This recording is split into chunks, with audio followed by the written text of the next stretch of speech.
গাজা থেকে কোনো ফিলিস্তিনিকে উচ্ছেদ করা হবে না, বরং বসবাসের জন্য গাজাকে আরও আধুনিকায়ন, পুনর্গঠন করা হবে। পুনর্গঠন শেষ না হওয়া পর্যন্ত গাজার ভেতরেই নিরাপদ এলাকা তৈরি করে ফিলিস্তিনিদের থাকতে দেওয়া হবে।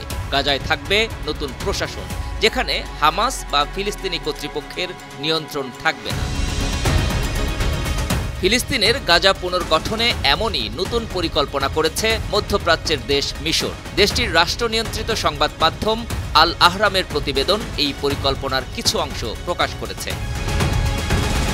দীর্ঘ 18 মাস পর মিশর সৌদি আরবের চেষ্টায় গাজায় হামাস ও ইসরায়েলের মধ্যে যুদ্ধবিরতি চুক্তি হয়। এরপরই গাজা দখল করে ফিলিস্তিনিদের উচ্ছেদ করে সেখানে নতুন পরিকল্পনা বাস্তবায়নের প্রস্তাব দেন মার্কিন প্রেসিডেন্ট ডোনাল্ড ট্রাম্প। প্রস্তাবে বলা হয়, গাজা পুনর্গঠনে তাদের সঙ্গে মধ্যপ্রাচ্যের অন্যান্য দেশও অংশ নিতে পারে, তবে যুক্তরাষ্ট্র গাজার মালিকানা এবং দখলে নিতে প্রতিশ্রুতিবদ্ধ।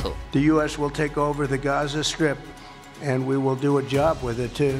ট্রাম্পের এই পরিকল্পনার বিরুদ্ধে সমালোচনা আর নিন্দার ঝড় শুরু হয় সারা বিশ্বে। জর্ডানের বাদশাহ দ্বিতীয় আবদুল্লাহ ও মিশরের প্রেসিডেন্ট আবদেল ফাত্তে আল সিসি প্রস্তাব সরাসরি প্রত্যাখ্যান করেন। মিশরের প্রেসিডেন্ট জানিয়ে দেন, গাজার পুনর্গঠনে তারা নতুন পরিকল্পনা বাস্তবায়ন করবে।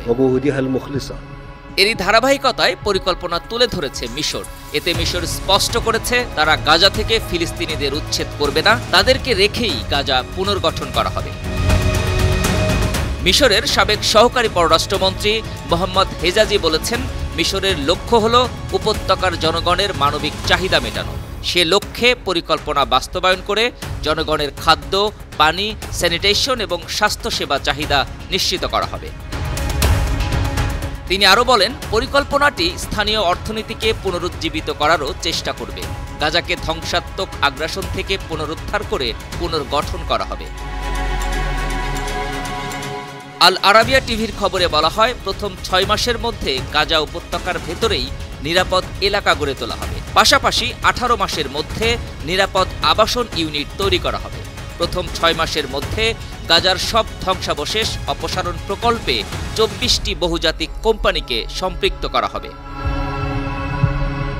রিপোর্টে বলা হয়, আসছে সপ্তাহের মধ্যে মিশর তার ব্যাপক পুনর্গঠন পরিকল্পনা চূড়ান্ত করবে। শুধু তাই নয়, 27 ফেব্রুয়ারি কায়রোতে জরুরি আরব শীর্ষ সম্মেলনের পর প্রথম ধাপ শুরু করার প্রস্তাব দিয়েছে মিশর। প্রস্তাবে বলা হয়, একটি মিশরীয় আরব কমিটি গাজা পুনর্গঠনে তদারকি করবে। একটি আন্তর্জাতিক সম্মেলনের মাধ্যমে পুনর্গঠনের জন্য তহবিল সংগ্রহ করা হবে।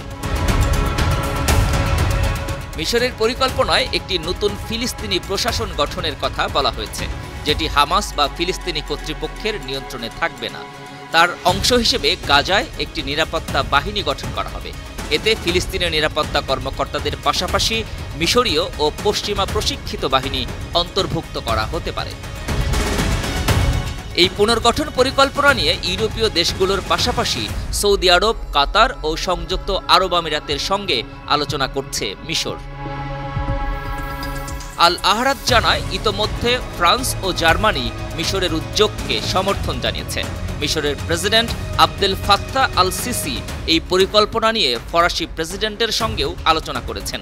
আসছে সপ্তাহে সৌদি আরবের রিয়াদে মিশর, কাতার, সংযুক্ত আরব আমিরাত, সৌদি আরব ও জর্ডানের কর্মকর্তারা এই বিষয়ে আলোচনা করবেন। আন্তর্জাতিক ডেস্ক, 52 টিভি।